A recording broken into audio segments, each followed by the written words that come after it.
Gravação iniciada. Conselheiros, continuando a nossa sessão da tarde do dia 9 de novembro, vamos retornar à vista de mesa, tanto do item 6 quanto do item 7. O item 6 da pauta da minha relatoria é o recorrente à Fazenda Nacional, interessada é Santana S.A. Drogarias Farmácias. Então, aqui a gente estava iniciando a votação, a conselheira Edeli, ela me acompanhou e houve uma questão para a gente votar o conhecimento, que suscitada pela conselheira Lívia, então a gente retornou a votação para a conselheira Edeli para analisar a questão do conhecimento, ora suscitada então pela conselheira Lívia. Conselheira Edeli, então, como é que a senhora se posiciona no conhecimento? Você já tem algum posicionamento acerca da matéria? Em princípio, eu acompanho. Em princípio, eu acompanho a presidente, né? Houve contrarrazões, as contrarrazões foram enfrentadas e na parte das contrarrazões não há justificativa para não conhecimento. Ok. Conselheira Lívia, como vota no conhecimento? Tá, eu mantenho a minha divergência para não conhecer, porque eu entendo que o racional do recorrido ele está baseado no fato de a compensação é com base naquele 66 da 8981 e que, portanto, não poderia lançar, e o racional dos paradigmas não altera essa conclusão do recorrido, porque o paradigma não trata dessa legislação, trata de outro, de decomp. Um trata de fim social, o outro trata de decomp apresentada depois. Então, eu não sei o que eles diriam antes. Então, abro divergência para não conhecer. Ok. Conselheira Viviane, como vota no conhecimento? Acompanho a relatora, presidente, conheço o recurso. Conselheira Amélia? Esse era o caso que a DCTF, que a compensação ainda era em papel, né? Era esse caso, né? Está no calendário 2001. 2001, né? DCTF. Foi DCTF. Eu vou acompanhar a divergência da Lívia. Não conhecimento. Ok. Isso. Doutor Fernando, como vota? Com a relatora, presidente. Conselheiro Tozelli, como vota? A doutora Lívia me convenceu, vou com a divergência. Ok. Doutor Caio, como vota? A divergência da doutora Lívia. Ok. Então, ficou conhecido por voto de qualidade. E vamos para o mérito. O conselheiro Edeli já tinha se posicionado no mérito. O conselheiro Edeli mantém o seu voto. Esse daqui é o que eu falei de provimento parcial, né? Exatamente, provimento parcial, porque eu esperaria o colegiado se manifestar, porque para mim não há nenhum problema se o processo voltar. Então, para mim, provimento parcial com retorno ao colegiado ocorre. Ok. Conselheira Lívia, como vota no mérito? Eu estava focada no conhecimento, eu anotei aqui que eu divirjo, acho que até pelas falas da doutora Edeli, eu divergi no acordo que ela mencionou, então continuo divergindo aqui também para negar provimento, presidente. Ok. Eu consigo elaborar melhor, mas eu penso até lá. Mas Conselheira... Perfeito. Conselheira Viviane, como vota? Eu dou provimento parcial também com retorno para a turma cobra. Ok. Conselheira Amélia, como vota? Eu também vou acompanhar a divergência para negar provimento. Conselheiro Fernando, como vota? Presidente, eu vou votar pelo retorno para a turma COR. Eu tenho uma certa divergência até uma parte dos fundamentos. Não acho que seja problema nesse caso concreto, porque a gente não está falando de alteração de base de cálculo, né? Era simplesmente para confirmar ou não se existia aquela estimativa foi extinta ou não, né? Então, eu acho que nesse caso não há prazo, como não há prazo para ver se ela foi paga, ela foi compensada, ou se uma fonte existe, né? Porque eu acho que se aplica ao parágrafo 4º do artigo 9º do PAF, são as hipóteses em que houver, não precisa ter exigência de crédito, mas que você tem que fazer alteração na base de cálculo. Para mim, a alteração na base de cálculo está sujeita ao prazo decadencial. Mas, nesse caso, eu acompanharia pelas conclusões, mesmo na situação de retorno para a turma COR. Ok. Conselheiro Tozelli, como vota? Eu costumo ir na linha da divergência, mas nesse caso aqui eu entendo que é uma situação fática distinta, porque existe dúvida sobre a própria liquidação da estimativa. Então, nesse sentido, eu acompanho o voto da doutora Edeli. Dá provimento parcial. Ok, conselheiro Caio. Também esclarecendo, como a Edeli muito bem lembrou, em primeiro lugar, na última vez que a gente julgou isso, eu estava presente, e eu fui também na linha defendida pela doutora Edeli em relação ao voto da doutora Amélia, e realmente, só esclarecendo, para uma questão de coerência, eu entendo que essa situação não está 100% abarcada naquela hipótese do parecer número 2 de 2018. Não tá porque eu adoto esse parecer. Então, é só para registrar, porque eu descobri que as pessoas têm visto os vídeos, então eu estou registrando aqui, eu estou sendo coerente duplamente. Então, eu vou com a divergência da doutora Edeli. Perfeito. Bom, então, diante disso, a questão sendo o retorno à unidade ACOPA, a exceção do doutor Fernando, que votou pelas conclusões, eu reformulo o meu voto na parte final e dou provimento parcial com retorno à turma COR. Então, sem problemas com relação a isso. Ou seja, então, vou aqui resumir. Foi conhecido por voto de qualidade e, no mérito, foi dado provimento parcial, com retorno à turma COR, vencidas as conselheiras Lívia e Amélia, que negaram provimento. Pelas conclusões, o doutor Fernando. Certo? Então, seguindo, vamos para o item 7 da pauta, de relatoria da conselheira Lívia, também ficou em vista de mesa. Por favor, conselheira Edeli. Coloquei uma nova versão na pasta, novo, na minha pasta. Pois não. Passou uma amostra.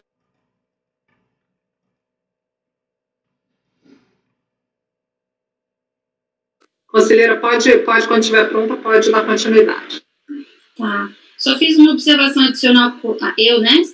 Desculpa. Era eu, tá. Uma observação adicional contra a divergência.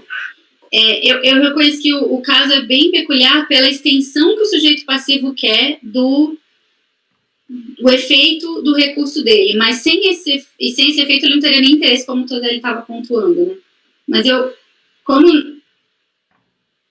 vejo uma possibilidade de conhecer o recurso com base no que eu vou ler aqui para vocês, e uma vez reconhecido o recurso, eu analiso o mérito, e aí, analisado o mérito, eu analiso todo o pedido do contribuinte, por isso o conhecimento desses termos.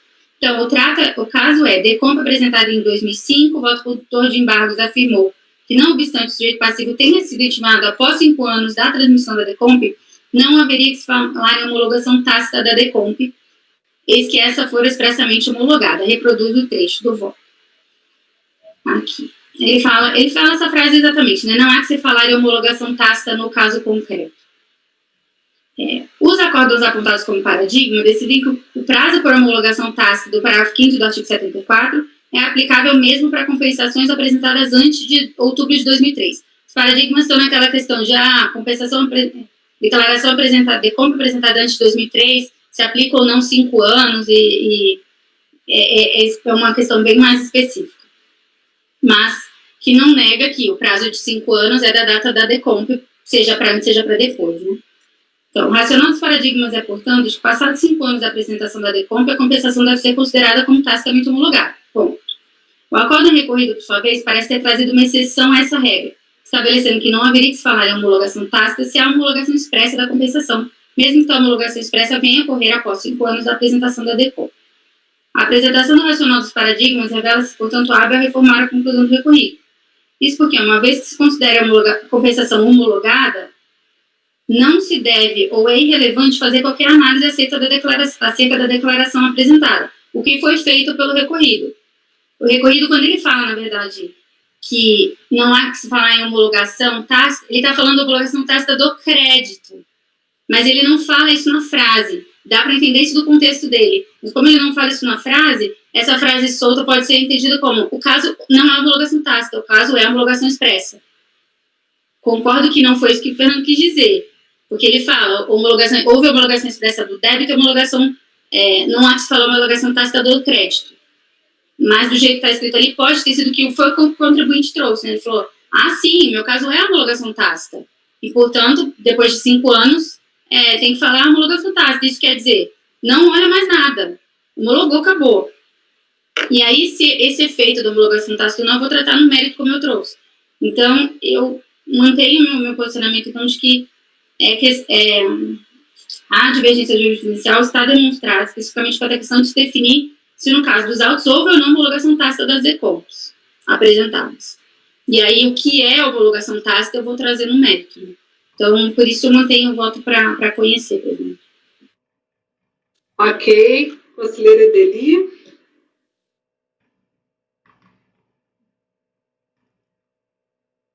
Eu acho que não tem jeito de eu não divergir no conhecimento, porque a premissa a premissa do conhecimento, para mim, é significativa no mérito. Os paradigmas disseram que você não pode praticar um ato de não homologação se já transcorrido 5 anos da DECOMP. E esse aqui está discutindo se eu posso praticar um ato de homologação se já transcorrido 5 anos da entrega da DECOMP. E justamente porque eu entendo que as situações fáticas são diferentes, depois, lá na frente, eu vou divergir completamente, se avançar no mérito, eu vou divergir completamente da sua ementa. Então, eu não estou conseguindo conhecer. Eu não consigo apreciar esse mérito, porque, para mim, é fundamental essa premissa. Os paradigmas estão dizendo da impossibilidade de não homologação quando transcorridos 5 anos. E aqui está se discutindo a possibilidade de homologação após decorridos 5 anos. Para mim, não dá para estabelecer o dissídio nessas circunstâncias. Ok. Conselheira Viviane. Eu vou divergir da relatora também, entendo que não é possível conhecer, no caso, os paradigmas estão tratando uma situação distinta, trazem a questão da pedidos de compensação pendentes, né, de se considerar a relação de compensação. Então, eles não, a tese lá definida não seria suficiente para decidir o caso aqui discutido. Então, não conheço o recurso. Ok. Conselheira Amélia, como vota no conhecimento, então? Eu também estou com um pouco de dificuldade de fazer esse conhecimento dessa forma.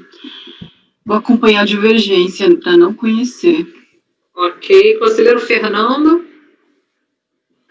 Presidente, nesse processo, eu não era o relator, né, o processo primeiro que foi discutido no primeiro processo era só a questão de retroagir ou não, de olhar, ali não era uma questão de base de cálculo, eu fiz o voto vencedor, e depois vieram os embargos porque o processo envolvia algo além disso que o relator não tinha trazido à época, né, e passou batido pelo colegiado.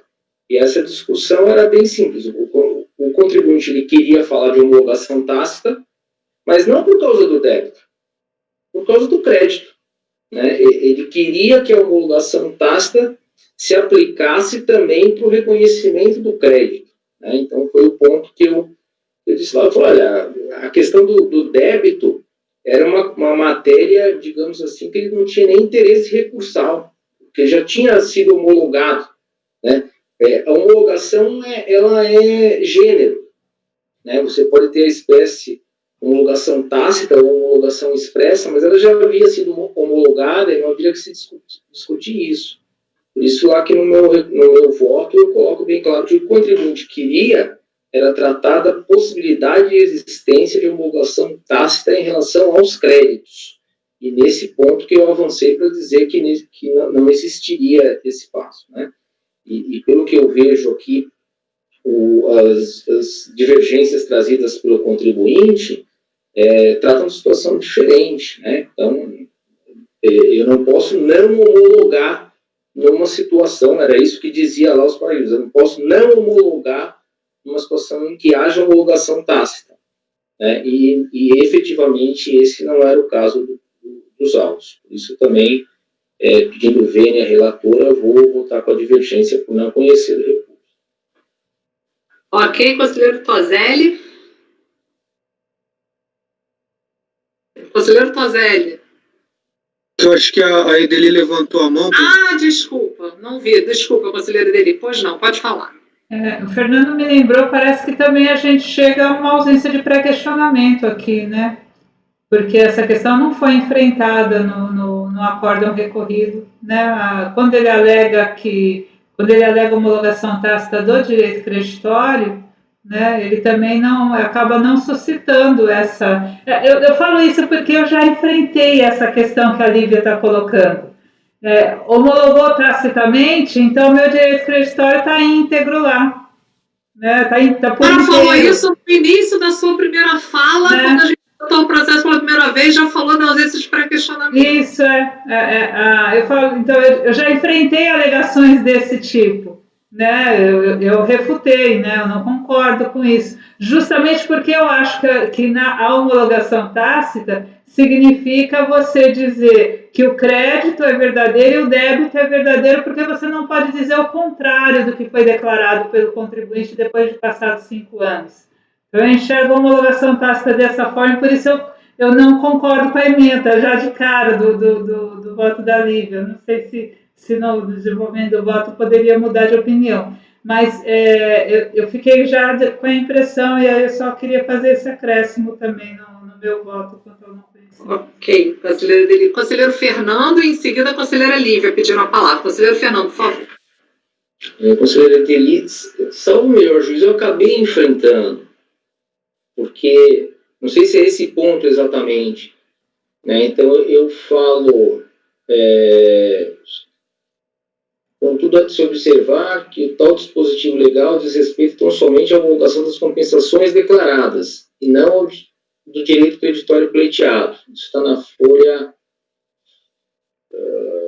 não sei que folha eu voto, folha 9. Depois no 10, eu vi assim,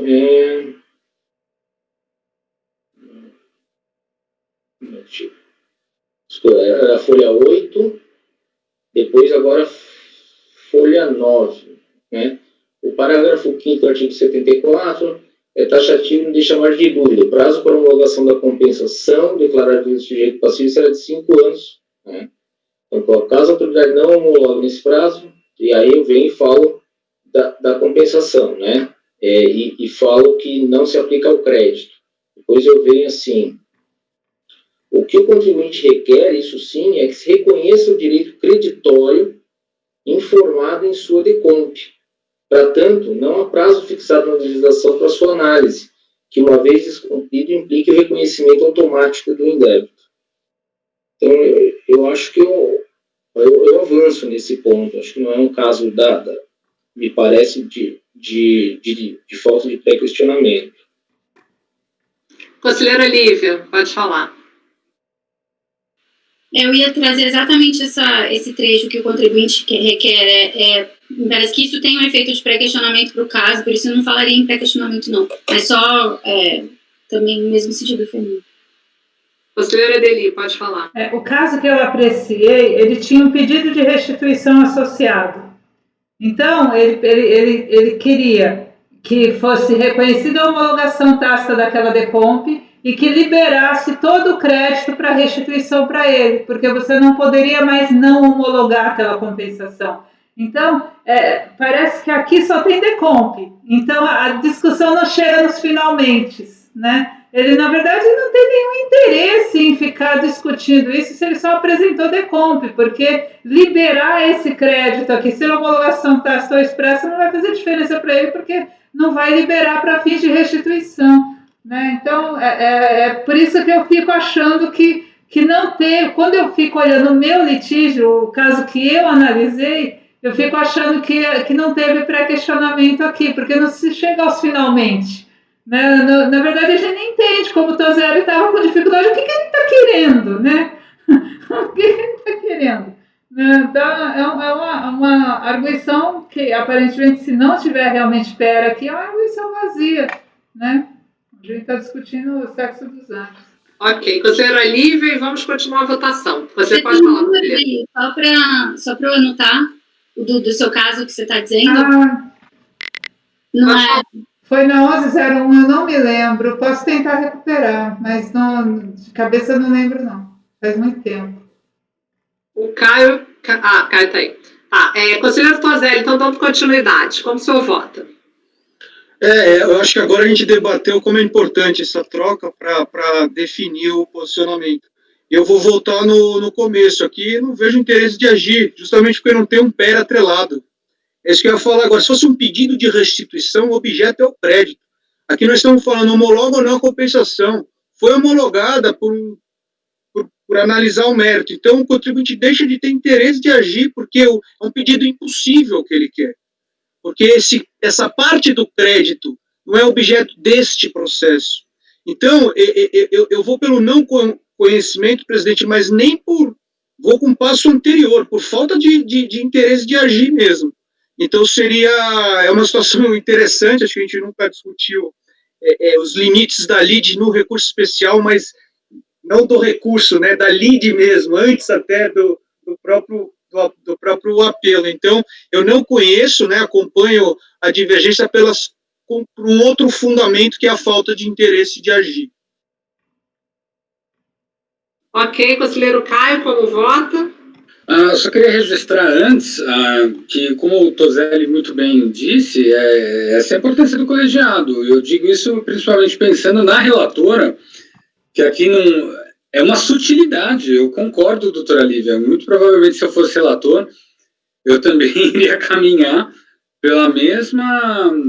enveredar pelo mesmo caminho. Mas, naturalmente, quando você sai, né, do juízo singular e põe para um juízo de 8 pessoas, com a experiência de 8 pessoas, e 7 olhos olhando isso 14, né, olhos olhando isso de maneira fresca, é bem diferente. Eu fiquei convencido, eu vou acompanhar o não conhecimento, mas nos termos defendidos pela doutora Edeli. Ok, eu também vou acompanhar a divergência para não conhecer. Então, ficamos não conhecido por maioria, vencida a relatora, e o doutor Tozelli votou pelas conclusões em relação ao não conhecimento. Para o voto vencedor, não sei se o doutor Fernando... Oi, pode fazer? Deixa eu fazer. Tá bom. Então, Edeli, voto vencedor. E aí eu vou colocar a ausência de similitude, mas subsidiariamente eu vou tangenciar a questão do interesse de agir também. Tá? Então, conselheiros, vencemos a pauta de hoje, desse turno. Agradeço a todos o empenho, a disponibilidade. É uma sessão extra, mas agradeço muito a todos. E amanhã estaremos juntos às 9 da manhã. Até lá. Encerrar a gravação, tá? Encerrar.